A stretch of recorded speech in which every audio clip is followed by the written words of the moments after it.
Hi everyone, I'm Tina Duong. I'm a physical therapist and I work in the clinic as well as research.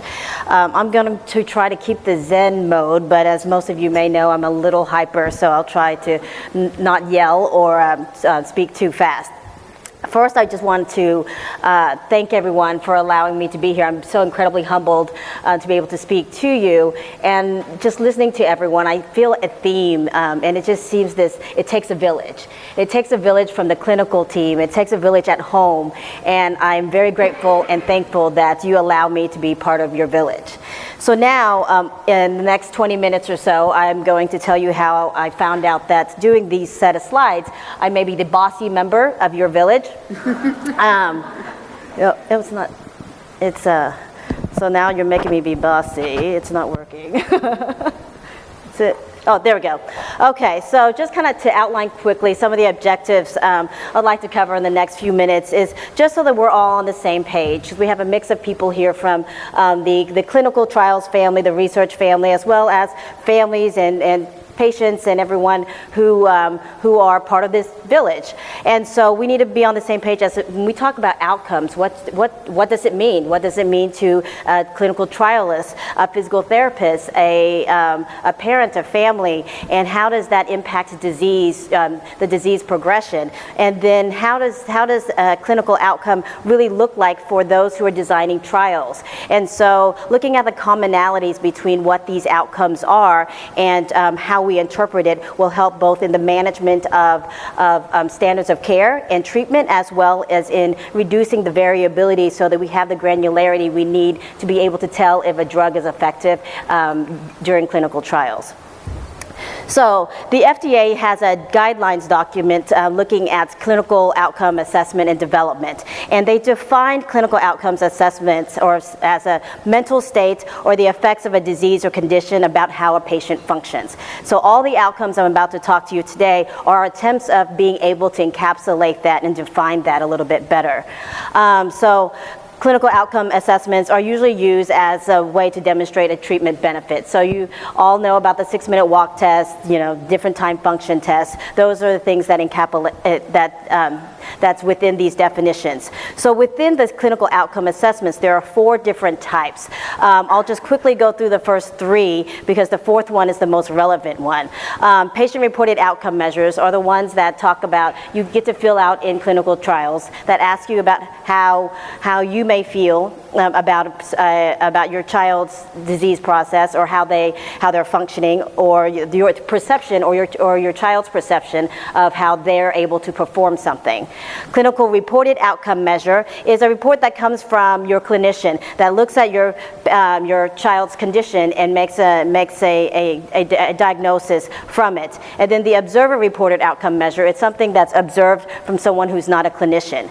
So the performance outcome measure are all the outcome measures that you see your child has to perform in clinic as well as clinical trials. So this is an observed or an actual demonstration of the functional performance in a clinical setting.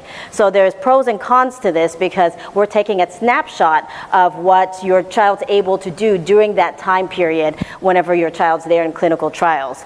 And as you know, I'm sure you're very close to your physical therapist. Not only are they bossy and telling you to do stretches all the time, but in clinical trials, when you're waiting for your child in the waiting room, you could probably finish the whole series of Harry Potter, waiting for them to finish their an hour and a half exam for the trials. And so first I want to just go over the trials or the trial outcomes. And so here Stan showed earlier this slide where it talked on the left hand side you see it's 5 years all the way up to 20 years of the spectrum. And then this one I want to focus on the more new natural history where steroids have been administered more consistently, and talk about the clinical endpoints in the blue box right here. Talks about all the clinical endpoints that we tried to look at and discuss in regards to trying to find something that really tells the whole picture of the natural history of the disease. So on the left hand side you see over here is more the younger kids under 5 years old. Some of the scales here that we really look at is the Griffiths, which is primarily performed in Europe, and then the Baileys, as some of you may know. And then if your child goes through early intervention or anything, they may have the Peabody or something. All of these are developmental tests, and they compare it to a normal population of boys so that you know where your child sits in from a percentile standpoint in their gross motor function. Following the need for that is that whenever kids are developing at this stage, they're developing so quickly that we have to be able to have something that compares, that differentiates between natural development and functional gains in strength. So after some developmental scales, you see here looking at some of the ambulatory assessments, you have the Northstar Ambulatory Assessment, which is a compilation of abilities being able to walk, jump, and hop, and I'll show you a little snippet to give you an idea of what that looks like, as well as time function tests that Stan showed with his son getting up off the floor and being able to run or walk 10 meters. And as everyone here is very well aware, it's a 6-minute walk test where you walk around a 25-meter course for 6 minutes, and the goal is to obtain as many meters as possible, basically.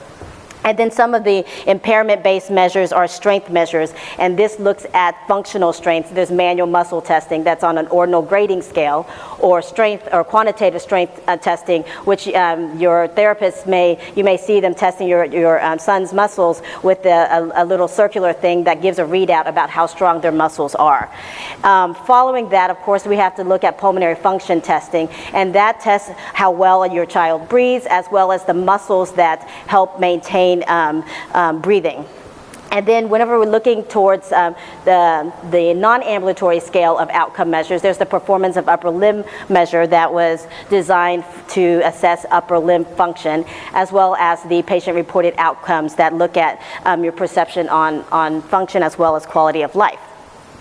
So all of these outcomes do not need to be used in clinic, but some of them would be helpful in being able to manage your child's plan of care. So on the left-hand side, you see some more function-based tests. As we talked about the 3-time test, 10 meters, supine to stand, and stairs. And I'll give you a quick example why those are quick tests to do in the clinic and why it should be done so that your clinicians and your therapists can help manage and plan your care. 6-minute walk test is not always done due to the lack of space. I'll show you a little bit on Northstar. But then on the impairment scale, you have the manual muscle testing, handheld, and then range of motion. So I cannot leave this talk without talking about range of motion, because I really do think strength and range of motion goes hand in hand. So I'll give you some preliminary data on some of the work that I've been working on with the Synergy Natural History data, looking at how range of motion affects strength and how that may affect how walking ability. And so quickly, I just want to show you 2 slides, just because not everyone knows what the Northstar, these functional composite assessments look like. And I know that things like the 6-minute walk test, time function test, it's easy to understand what it is, but it may not be for those who have never seen it. What I realized when I was doing the trials, some of the parents have never seen a Northstar. So this kind of gives you a little glimpse into what your child may be doing.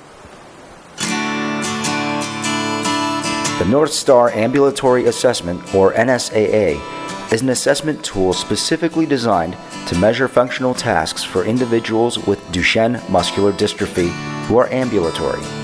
This assessment measures 17 items related to activities of daily living, including sit-to-stand, walking, hopping, and jumping. Items are graded on a scale designed by expert physical therapists who understand motor strength changes in individuals with DMD. The NSAA is a validated assessment tool that quantifies function throughout the ambulatory stages of the disease as a measure for clinical trials and to document the disease progression. Okay. And then the next one I'll show you quickly is the performance of upper limb scale. The Performance of the Upper Limb Scale, or PUL, is an assessment tool developed specifically to measure upper limb function in Duchenne muscular dystrophy. This is a function-based evaluation designed by expert physical therapists who understand DMD, using valuable patient input to focus on movements that are required to perform daily activities important to individuals living with DMD.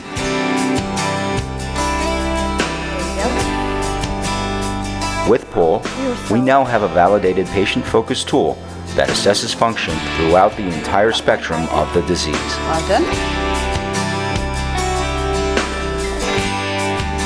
I also want to let you know that we have made full videos on how to administer these tests, so that if you have therapists at home and you want them to be able to follow your child using these tools, it'll be we're working with PPMD to be able to give you that, have access to that information. So it's a little bit different because we want clinicians to use these measures that have been made specifically for Duchenne and validated to look at disease progression, and it's different than a research trial. A research trial, you have to do things a lot more rigorous, making sure things are done exactly the same. And in a clinical setting, you can be a little bit more loose about that. But at least this gives the therapists out there in the community something to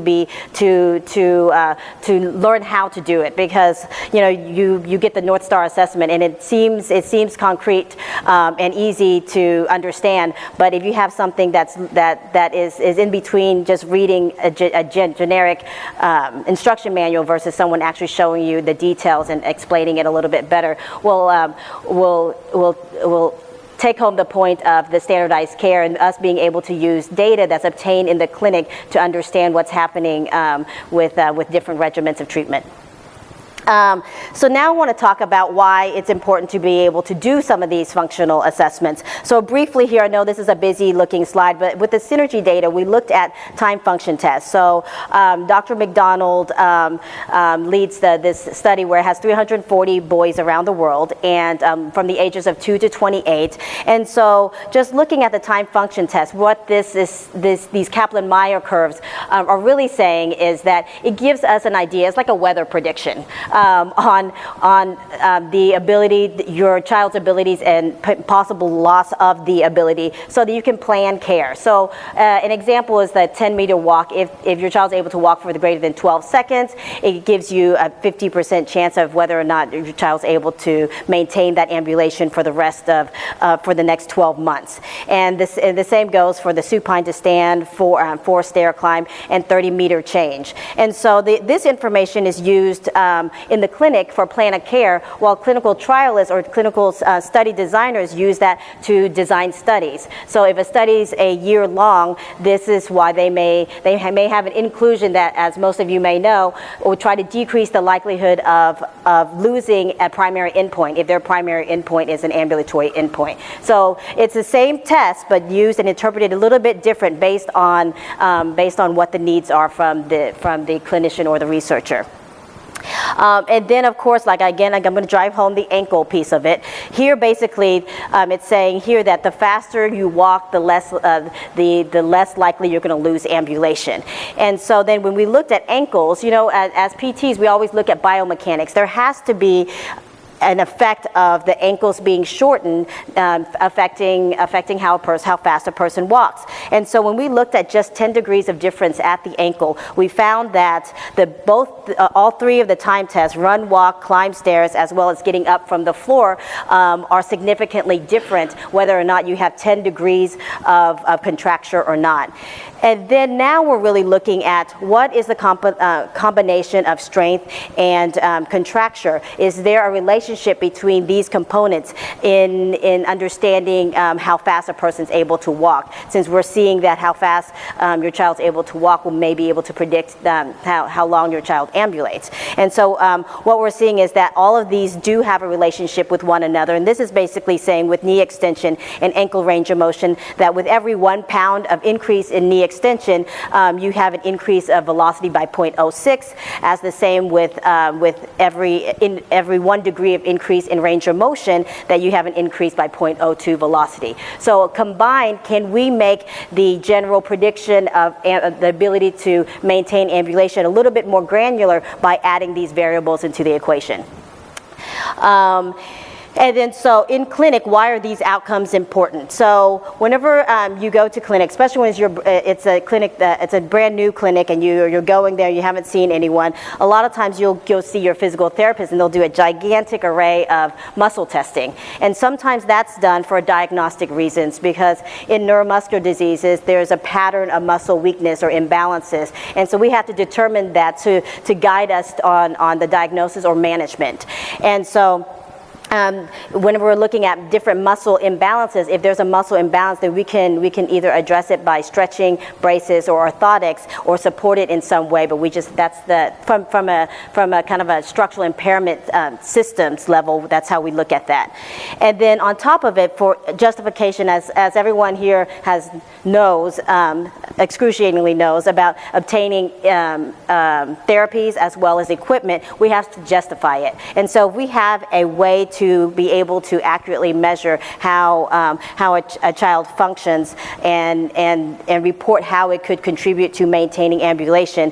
We could add that as part of a DME letter in the medical necessity letter for different types of equipment. And it also is a good way to provide feedback for medication. So I think even in the clinic, a lot of decisions, parents and everyone feels better if decisions are data-driven decisions. And so, for example, the plan of care or the intervention or the use of steroids. So it really helps parents sometimes to whenever they're trying to decide whether or not steroids or no steroids, you have an anecdotal, I think he feels better, he looks like he moves better, he seems stronger. What the physical therapist exam can really show is that to support or validate the feelings that you see at home. Okay? And then so now the second half of this, we just want to talk about some of the upcoming or future outcomes that are either currently being used or currently being recruited for in trials to be used in clinical trials. And so the goal of these outcomes really is just to decrease the amount of these effort-dependent assessments.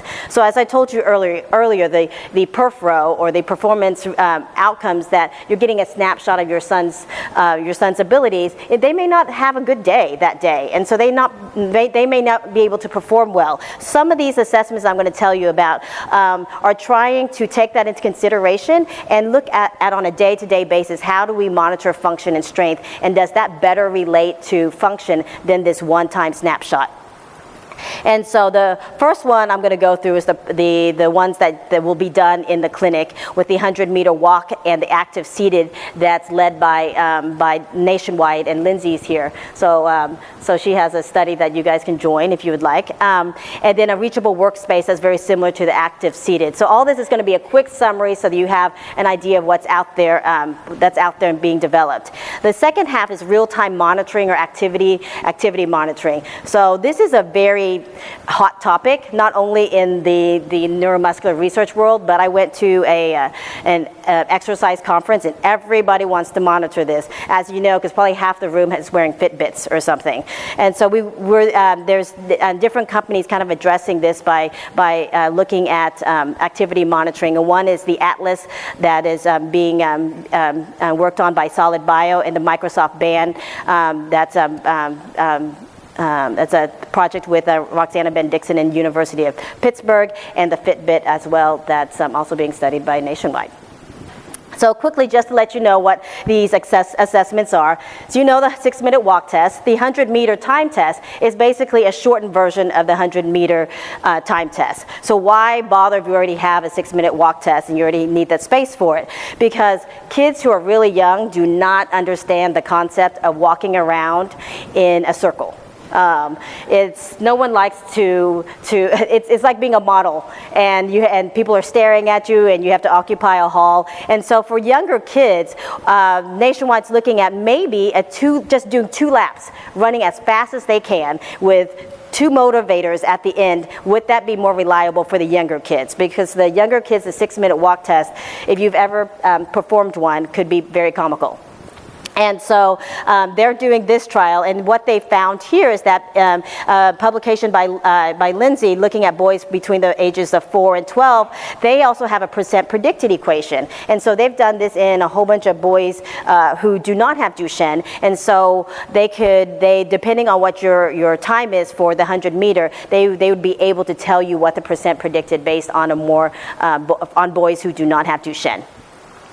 And they looked at it compared to all the other time function tests that I mentioned earlier, and it was really highly correlated as well as significant between the 100 meter and the 6-minute Northstar and rise from the floor and 10 meter. Okay, and then again at Nationwide, they're also doing the active seated, as some of you may know about this device. It quantifies the accessible area surrounding the patient, and so it uses a Connect system, and it's supposed to quantify the amount of space that you need for typing, eating, dressing, and the nice thing about this scale is it gives you a continuous number versus an ordinal number of 1 through 5 or how well they're doing. And so this is generally what you're able to see here in the boxes. Kind of show like general workspaces, how far you can reach. For example, if you're stronger, you'll be able to reach higher, versus if you're less strong, you'll only be able to reach in front of you. And again, they also looked at this correlated to other outcome measures as seen here, and the correlations are really high and significant for all of the assessments that we talked about earlier. And if you do want to help participate and help develop, further develop these outcome measures, Lindsay is here with her team, and they are in the Grand Ballroom Salon 3, and they're here Thursday, June 29th, and Friday and Saturday, and they would love to have any of your sons with Duchenne as well as their siblings come and try out any of these cool toys. And Lindsay's right there. I think she has handouts. Okay, next is the reachable workspace, and that's very similar to the previous outcome that I mentioned. This is a collaboration with UC Davis and Berkeley, and it does the same thing. It uses the Connect system. It also quantifies space, and so they would use it with one of the outcome measures and have someone reach for cans, reach for over their head, and it's able to reflect the entire surface area there. The difference with this one, it doesn't capture trunk motion, and it doesn't have a gaming component like the Nationwide system has. And then next is the Atlas, and so this one is an interesting one. It wants to look at functional measurements that you don't have to wear. So the other stuff you have to wear. This one, you're not even at the clinic. You can have this at home. So this thing sits at home, and it basically monitors the activity that's happening at home for your specific son. So it can quantify if your son's walked back and forth and how fast he's walked, and if he sat down, how fast or how often he stands up, and if he gets up off the ground. Those are things they can quantify, and they're able to fine tune it where it recognizes the specific individual and not everyone else in the room. And so it's something that looks like this. There's no photos. You don't wear it. You can just set it on a shelf, and it watches you. And so this is kind of a schematic of what it looks like. And so here it shows you how it's able to pinpoint who's actually being assessed here. So like I said, it's able to do through this engineering terms of deep learning that they're able to distinguish who's who on there. Okay, and so now going away from those things, we're looking at things that you're able to wear. So the Microsoft Band, if you see in your pamphlet, they are recruiting for a few trials as well. And this is led by Roxana Ben-Dixon at University of Pittsburgh. And it's basically using, instead of a Fitbit, a Microsoft Band. And the general idea of this is that you wear the band and it collects raw data. And they've worked with a software application or engineer to be able to output this data so that clinical trials could use it, or possibly you could use it with your physical therapist so they know the amount of activity you're doing. And it basically looks at your heart rate, how fast you move, and everything on all these measures that we measure in clinic, it measures in the normal natural environment. And if those of you who are in pediatrics, you know that the literature for pediatrics says that the natural environment's where you're going to get the best performance. And that makes sense, right? I mean, it's like when you train and run normally versus whenever you're running a race. If it's, well, I guess for athletes that's different. For myself, I don't run as well. And so whenever I'm relaxed and I don't have the pressure, more than likely they'll have better performance. So that's what the Microsoft Band is looking at. And that pretty much is kind of an overall view of what is current and what is coming up. And I think we're ready for Q&A. Yep.